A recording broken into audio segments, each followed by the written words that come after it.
क्या आपने कभी सोचा है कि हम सबकी जिंदगी तीन छोटे सुअरों की कहानी से कितनी मिलती जुलती है? एक सुअर जिसने तिनकों से घर बनाया, एक जिसने लकड़ी से और एक जिसने ईंटों से। ये कहानी सिर्फ घर बनाने की नहीं, बल्कि हमारे फाइनेंशियल फ्यूचर की भी है। आज की इस वीडियो में हम सीखेंगे कि इन तीन सुअरों की कहानी हमें फाइनेंशियल फ्रीडम पाने के लिए क्या सिखाती है। तो बने रहिए मेरे साथ, क्योंकि ये कहानी आपकी जिंदगी बदल सकती है। चैप्टर 1 है the foundation of financial freedom. एक बार की बात है, एक छोटे से गांव में तीन दोस्त रहते थे, विक्रम, सूरज और दीपक। तीनों का सपना था कि वे एक दिन आर्थिक रूप से स्वतंत्र बने, लेकिन उनके रास्ते और तरीके अलग थे। विक्रम हर दिन अपने काम में लगे रहते हुए थोड़ी थोड़ी बचत करने की कोशिश करता था, लेकिन कभी भी नियमित रूप से निवेश या खर्चों को कंट्रोल करने के लिए समय नहीं निकाल पाता था। वह सोचता था कि एक बार कुछ बड़ा निवेश करने से सब कुछ ठीक हो जाएगा, लेकिन वह कभी भी लगातार आते नहीं बना पाया। सूरज भी चाहता था कि वह अच्छा कमाए, लेकिन उसने कभी भी एक ठोस योजना बनाई और नियमित रूप से काम करने की आदत नहीं डाली। वह हमेशा नए तरीके आजमाता रहता था, लेकिन कोई भी तरीका स्थिर नहीं था। कई बार उसे लगता था कि उसे कोई रास्ता मिल जाएगा, लेकिन समय के साथ उसकी वित्तीय स्थिति में ज्यादा सुधार नहीं हुआ। दीपक ने शुरू से ही एक स्थिर और निरंतर योजना बनाई थी। वह जानता था कि दीर्घकालिक वित्तीय स्वतंत्रता पाने के लिए उसे हर दिन छोटे छोटे कदम उठाने होंगे। उसने नियमित रूप से बचत करना शुरू किया, हर महीने थोड़ी थोड़ी रकम निवेश की और अपने खर्चों को नियंत्रित किया। वह समझता था कि एक दिन की मेहनत से कुछ नहीं होगा, बल्कि उसे लगातार अपने वित्तीय लक्ष्यों की ओर बढ़ना होगा। कुछ साल बाद विक्रम और सूरज के पास वही स्थिति थी जिसमें उन्होंने शुरुआत की थी, अस्थिरता और संघर्ष। लेकिन दीपक की स्थिति बिल्कुल अलग थी। उसकी नियमित बचत और निवेश ने उसे वित्तीय स्वतंत्रता की ओर बढ़ने में मदद की थी। दीपक अब न केवल अपनी जरूरतों को पूरा कर सकता था, बल्कि उसने अपनी संपत्ति को भी बढ़ा लिया था। यह कहानी हमें यह सिखाती है कि दीर्घकालिक वित्तीय स्वतंत्रता का रहस्य निरंतरता में है। जैसे सूअरों ने अपनी मेहनत और नियमितता से अपने घरों को मजबूत किया, वैसे ही हमें भी अपनी वित्तीय आदतों को नियमित और स्थिर बनाना चाहिए। निरंतरता के द्वारा आप न केवल अपनी वर्तमान वित्तीय स्थिति को सुधार सकते हैं, बल्कि भविष्य में भी मजबूत वित्तीय सुरक्षा प्राप्त कर सकते हैं। नियमित रूप से निवेश, बचत और खर्चों को नियंत्रित करना आपको समय के साथ वित्तीय सफलता की ओर ले जाएगा। इसलिए जब भी आप अपने वित्तीय लक्ष्यों की ओर बढ़े, याद रखें कि यह एक लंबी यात्रा है। इसमें केवल एक दिन की मेहनत से काम नहीं चलेगा, बल्कि आपको लगातार और सही आदतें अपनानी होंगी, जो समय के साथ आपको समृद्धि की ओर ले जाएं। चैप्टर 2 है द पावर ऑफ बजटिंग। कल्पना कीजिए कि एक कुम्हार है जिसे मिट्टी के बर्तन बनाकर अपना जीवन चलाना है। एक दिन वह बाजार से मिट्टी लेकर आता है, लेकिन सोचता है कि बर्तन बनाने से पहले उसे यह तय करना होगा कि किस मिट्टी का उपयोग किस तरह के बर्तन के लिए करेगा। अगर वह बिना योजना बनाए मिट्टी को बर्बाद कर दे, तो उसके पास न बर्तन होंगे और न कमाई। लेकिन अगर वह सही तरीके से योजना बनाकर काम करे, तो वही मिट्टी उसके लिए धन का साधन बन सकती है। दोस्तों, हमारी आय भी उसी मिट्टी की तरह है। अगर हम इसे बिना सोचे समझे खर्च करेंगे, तो हाथ में कुछ नहीं बचेगा। लेकिन अगर हम अपनी आय का सही बजट बनाएंगे, तो यह हमारी आर्थिक सुरक्षा का मजबूत आधार बन सकती है। बजट बनाने का मतलब है अपनी आय और खर्चों का हिसाब रखना और उन्हें सही दिशा में बांटना। सबसे पहले आपको अपनी आय और खर्चों का एक साफ लेखा जोखा तैयार करना होगा। जाने कि कहां पैसा आ रहा है और कहां जा रहा है। इसके बाद तय करें कि आपकी आय का कितना हिस्सा बचत और निवेश में जाएगा और कितना हिस्सा आपकी जरूरतों और इच्छाओं को पूरा करने के लिए खर्च होगा।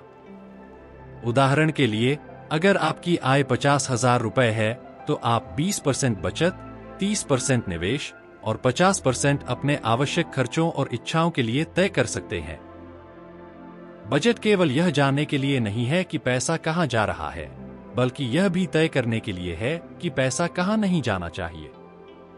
यह आपको अनावश्यक खर्चों की पहचान करने और उन्हें कम करने में मदद करता है। जैसे एक कुम्हार अपनी मिट्टी का सही उपयोग करके मजबूत बर्तन बनाता है, वैसे ही आप अपनी आय का सही उपयोग करके एक मजबूत वित्तीय भविष्य बना सकते हैं। बजट बनाना केवल एक गणना का खेल नहीं है, यह आपकी आदतों और सोच को बदलने की प्रक्रिया है। यह आपको सिखाता है कि अपनी इच्छाओं को कैसे नियंत्रित करें और अपने लक्ष्यों की ओर कैसे बढ़ें। तो आज ही एक कागज और पेन उठाएं, अपनी आय और खर्चों को लिखें और एक ऐसा बजट बनाएं जो आपके सपनों को साकार कर सके। याद रखें, बजट वह ईंटों का काम है जो आपके धन के घर को मजबूत और टिकाऊ बनाता है। चैप्टर 3 है सेविंग एंड इन्वेस्टिंग। कल्पना कीजिए, एक किसान है जो हर साल अपनी फसल बेचकर पैसा कमाता है। पहले किसान ने सोचा, जो भी कमाई हुई है उसे तुरंत खर्च कर दूं। फसल तो हर साल होगी। उसने अपनी सारी कमाई मौजमस्ती और बेवजह की चीजों में खर्च कर दी। दूसरा किसान थोड़ा समझदार था। उसने अपनी कमाई का कुछ हिस्सा बचाकर घर में रख लिया।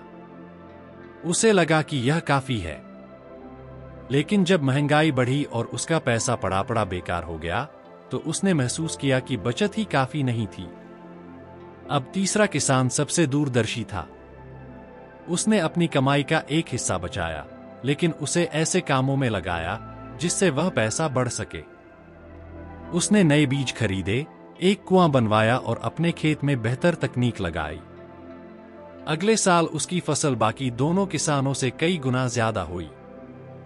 दोस्तों, यह कहानी हमें सिखाती है कि बचत और निवेश का सही संतुलन ही आपकी संपत्ति को बढ़ा सकता है। बचत करना जरूरी है क्योंकि यह आपको आपातकाल के समय सुरक्षा देता है, लेकिन सिर्फ पैसा बचाकर रखने से वह समय के साथ घटता है। इसे निवेश में लगाकर बढ़ाना जरूरी है। सोचिए, अगर आप हर महीने 10,000 रुपए बचाते हैं और उसे सिर्फ अपने खाते में रखते हैं, तो 10 साल बाद आपके पास 12 लाख रुपए होंगे। लेकिन अगर आप इसे किसी अच्छे निवेश जैसे म्यूचुअल फंड, रियल एस्टेट या शेयर बाजार में लगाते हैं, तो यह रकम कई गुना बढ़ सकती है। बचत वह नींव है जो आपकी आर्थिक सुरक्षा देती है, और निवेश वह साधन है जो आपको धनवान बनाता है। चाहे आप शेयर बाजार में निवेश करें, म्यूचुअल फंड चुनें या रियल एस्टेट में पैसा लगाएं, आपकी संपत्ति समय के साथ बढ़ेगी। तो सवाल यह है कि आप कौन सा किसान बनना चाहेंगे? जो सब कुछ खर्च कर दे, जो बस बचत पर निर्भर हो, या जो अपनी बचत को सही निवेश में लगाकर संपत्ति बनाए? याद रखें, आज लिया गया सही निर्णय ही आपके आर्थिक भविष्य को सुरक्षित और मजबूत बना सकता है। चैप्टर 4 है the importance of multiple income. एक बार एक गांव में 3 व्यापारी रहते थे, अमित, सुनील और करण। तीनों का जीवन एक ही व्यापार से चलता था, लेकिन उनका तरीका अलग था। अमित ने अपने व्यापार को एक ही स्रोत से चलाने का फैसला किया, यानी वह सिर्फ एक दुकान में काम करता था। सुनील ने थोड़ी समझदारी दिखाई और अपनी दुकान के साथ साथ ऑनलाइन व्यापार भी शुरू किया। करण ने तो इसे और आगे बढ़ाया। वह न केवल अपने दुकान का मालिक था, बल्कि पार्ट टाइम ट्यूशन भी देता था और साथ ही शेयर बाजार में निवेश भी करता था। एक दिन गांव में एक बड़ा तूफान आया। अमित की दुकान को भारी नुकसान हुआ क्योंकि वह सिर्फ एक ही स्रोत पर निर्भर था। सुनील की दुकान को भी थोड़ा नुकसान हुआ, लेकिन उसकी ऑनलाइन बिक्री ने उसे संकट से उबार लिया। वहीं करण की स्थिति सबसे बेहतर थी। उसकी दुकान तो थोड़ी प्रभावित हुई, लेकिन उसकी ट्यूशन क्लास और निवेश से मिलने वाली आय ने उसे वित्तीय संकट से बाहर निकाला। यह कहानी हमें यह सिखाती है कि जीवन में एक ही आय के स्रोत पर निर्भर रहना कभी सुरक्षित नहीं होता। अगर आप केवल एक नौकरी या एक व्यापार पर ही निर्भर होते हैं, तो किसी अप्रत्याशित संकट या बदलाव से आपकी आय पूरी तरह से प्रभावित हो सकती है। जैसे तीनों सुअरों ने अलग अलग सामग्री से अपने घर बनाए थे, वैसे ही हमें अपनी आय के विभिन्न स्रोत बनाने चाहिए। आय के कई स्रोत होने से आपकी वित्तीय स्थिति मजबूत होती है और किसी एक स्रोत के विफल होने पर भी आप अन्य स्रोतों से अपनी स्थिति को संभाल सकते हैं। आप पार्ट टाइम काम, निवेश, फ्रीलांसिंग, ऑनलाइन व्यापार या यहाँ तक कि एक छोटा व्यवसाय शुरू करके अतिरिक्त आय प्राप्त कर सकते हैं। आय के विभिन्न स्रोत सिर्फ आपको वित्तीय सुरक्षा नहीं देते, बल्कि आपको आत्मनिर्भर भी बनाते हैं। जब आपके पास एक से ज्यादा आय के रास्ते होते हैं, तो आप किसी एक क्षेत्र की असफलता से प्रभावित नहीं होते और अपने वित्तीय लक्ष्यों को तेजी से पूरा कर सकते हैं। जैसे करण ने अपनी आय के विभिन्न स्रोत बनाकर वित्तीय सुरक्षा हासिल की, वैसे ही आपको भी अपने जीवन में विविधता लानी चाहिए। यह सिर्फ आपके आर्थिक भविष्य को सुरक्षित करता है, बल्कि आपको आत्मविश्वास भी देता है। इसलिए एक ही आय के स्रोत पर निर्भर रहने के बजाय अपनी आय के कई स्रोत बनाएं और अपने वित्तीय भविष्य को और मजबूत बनाएं। चैप्टर 5 है अंडरस्टैंडिंग द डेट। एक बार की बात है, एक गांव में 3 दोस्त रहते थे, रोहन, कबीर और अर्जुन। तीनों ने अपने अपने व्यापार शुरू किए, लेकिन अपनी जरूरतें पूरी करने के लिए कर्ज लेने का फैसला किया। रोहन ने बिना सोचे समझे कर्ज लिया और उस पैसे से महंगे गैजेट्स और लग्जरी चीजें खरीद ली। उसने सोचा कि कमाई होते ही वह कर्ज चुका देगा, लेकिन उसका व्यापार धीमी गति से चला और बढ़ती ब्याज दरों ने उसे कर्ज के जाल में फंसा दिया। कबीर ने भी कर्ज लिया, लेकिन उसने उसका इस्तेमाल कुछ जरूरी कामों जैसे नए उपकरण खरीदने और दुकान के रेनोवेशन में किया। हालांकि उसने अपनी कमाई का एक बड़ा हिस्सा अन्य चीजों पर खर्च कर दिया और कर्ज चुकाने में देरी करता गया। समय के साथ उसका ब्याज भी बढ़ने लगा और उसे आर्थिक तंगी का सामना करना पड़ा। अर्जुन ने सबसे पहले एक योजना बनाई। उसने सिर्फ उतना ही कर्ज लिया जितना व्यापार को बढ़ाने के लिए जरूरी था। उसने उच्च ब्याज वाले कर्जों को सबसे पहले चुकाने का लक्ष्य बनाया और अपनी बचत से धीरे धीरे बाकी कर्ज भी चुका दिया।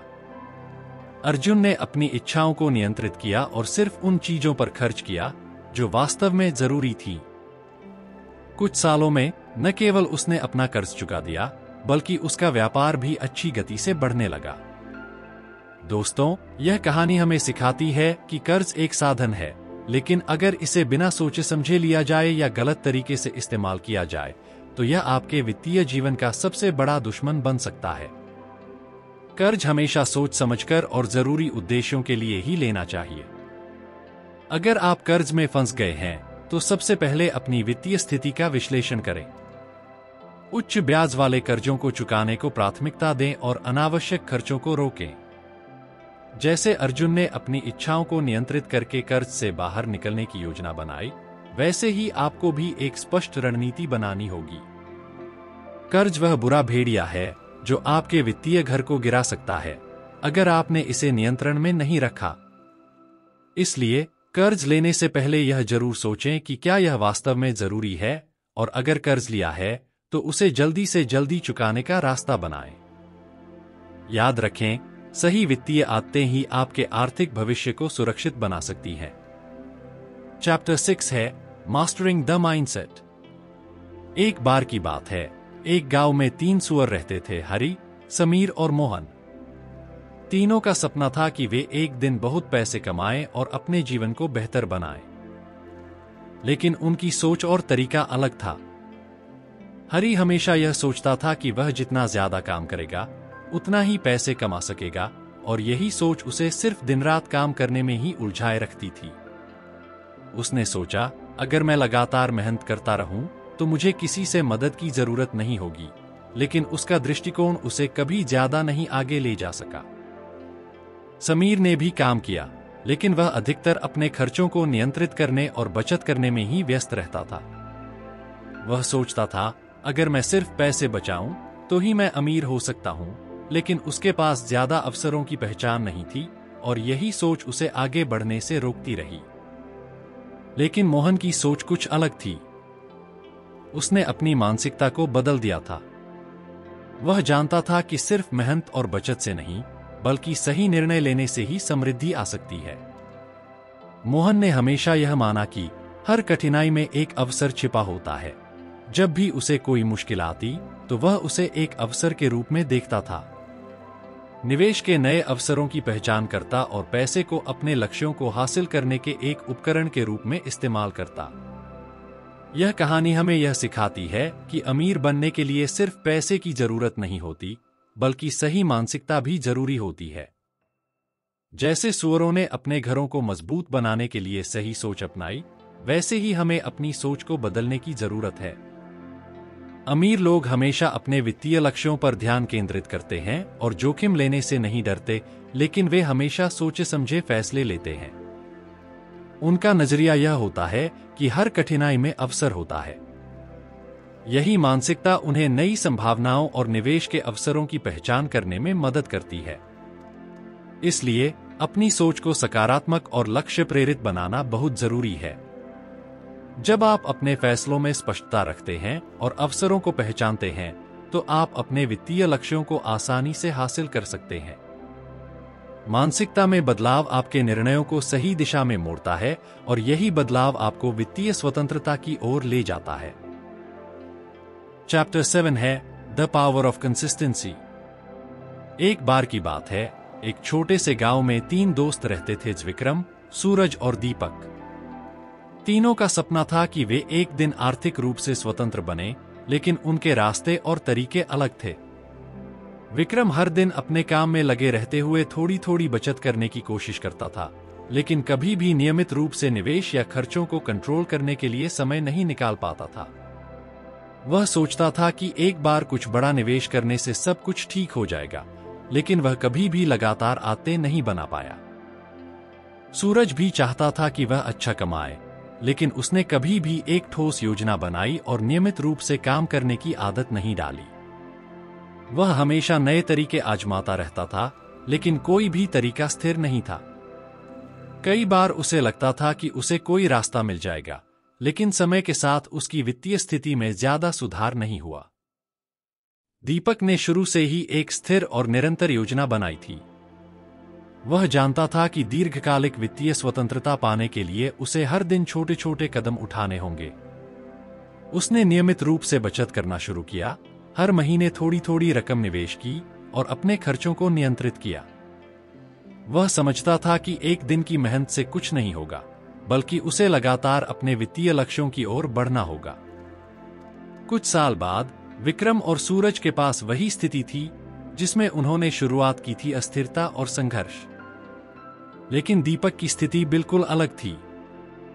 उसकी नियमित बचत और निवेश ने उसे वित्तीय स्वतंत्रता की ओर बढ़ने में मदद की थी। दीपक अब न केवल अपनी जरूरतों को पूरा कर सकता था, बल्कि उसने अपनी संपत्ति को भी बढ़ा लिया था। यह कहानी हमें यह सिखाती है कि दीर्घकालिक वित्तीय स्वतंत्रता का रहस्य निरंतरता में है। जैसे सूअरों ने अपनी मेहनत और नियमितता से अपने घरों को मजबूत किया, वैसे ही हमें भी अपनी वित्तीय आदतों को नियमित और स्थिर बनाना चाहिए। निरंतरता के द्वारा आप न केवल अपनी वर्तमान वित्तीय स्थिति को सुधार सकते हैं, बल्कि भविष्य में भी मजबूत वित्तीय सुरक्षा प्राप्त कर सकते हैं। नियमित रूप से निवेश, बचत और खर्चों को नियंत्रित करना आपको समय के साथ वित्तीय सफलता की ओर ले जाएगा। इसलिए जब भी आप अपने वित्तीय लक्ष्यों की ओर बढ़े, याद रखें कि यह एक लंबी यात्रा है। इसमें केवल एक दिन की मेहनत से काम नहीं चलेगा, बल्कि आपको लगातार और सही आदतें अपनानी होंगी, जो समय के साथ आपको समृद्धि की ओर ले जाएं। चैप्टर 8 है बिल्डिंग एन इमरजेंसी फंड। एक बार की बात है, एक गांव में 3 दोस्त रहते थे, मोहन, राज और संजय। तीनों अपने अपने काम में लगे थे, लेकिन एक चीज में फर्क था। मोहन हमेशा अपनी आय का बड़ा हिस्सा खर्च करता था, बिना यह सोचे कि अगर कोई आपातकालीन स्थिति आई तो क्या होगा। राज थोड़ा सतर्क था, लेकिन उसकी आय का एक हिस्सा केवल जरूरी खर्चों के लिए बचता था। वहीं संजय ने शुरू से ही एक आपातकालीन फंड बनाने की योजना बनाई थी। एक दिन अचानक मोहन को अपनी नौकरी से हाथ धोना पड़ा। वह पूरी तरह से तैयार नहीं था और उसके पास कोई बैकअप नहीं था, तो उसे कर्ज लेना पड़ा। राज की स्थिति भी कुछ बेहतर नहीं थी, लेकिन उसके पास कुछ बचत थी जो उसने खर्च करने से पहले तय कर रखी थी। वहीं संजय के पास पहले से ही एक आपातकालीन फंड था, जिसमें उसने 6 महीने के खर्चे के बराबर पैसे जमा कर रखे थे। जब संजय की दुकान में कुछ नुकसान हुआ और उसे कुछ महीने तक कमाई नहीं हुई, तो वह बिना किसी तनाव के अपने फंड का इस्तेमाल कर सकता था। यह कहानी हमें यह सिखाती है कि किसी भी अप्रत्याशित संकट से निपटने के लिए हमें एक आपातकालीन फंड बनाना चाहिए। जैसे 3 सुअरों ने अपने घरों को भेड़िए से बचाने के लिए तैयार किया था, वैसे ही हमें भी किसी अप्रत्याशित संकट से निपटने के लिए तैयार रहना चाहिए। अगर आपके पास आपातकालीन फंड है, तो आप मानसिक शांति से किसी भी आपातकाल का सामना कर सकते हैं। विशेषज्ञों का कहना है कि आपको कम से कम 3 से 6 महीने के खर्चे के बराबर रकम आपातकालीन फंड में रखनी चाहिए। यह फंड किसी भी आकस्मिक स्थिति, जैसे बीमारी, नौकरी जाने या किसी अन्य संकट के दौरान आपके दैनिक खर्चों को कवर करने के लिए होता है।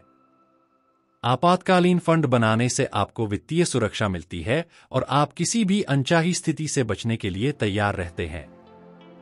यह आपको आत्मनिर्भरता और मानसिक शांति देता है, क्योंकि आप जानते हैं कि आप किसी भी अनहोनी से निपटने के लिए तैयार हैं। इसलिए जितना जल्दी हो सके अपने आपातकालीन फंड की शुरुआत करें और इसे समय के साथ बढ़ाते जाएं। तो दोस्तों, कैसी लगी आपको यह वीडियो? अगर अच्छी लगी है तो लाइक करें और चैनल को सब्सक्राइब करें, क्योंकि ऐसी वीडियो आपको सिर्फ हमारे चैनल पर ही मिलेगी। Thanks for watching.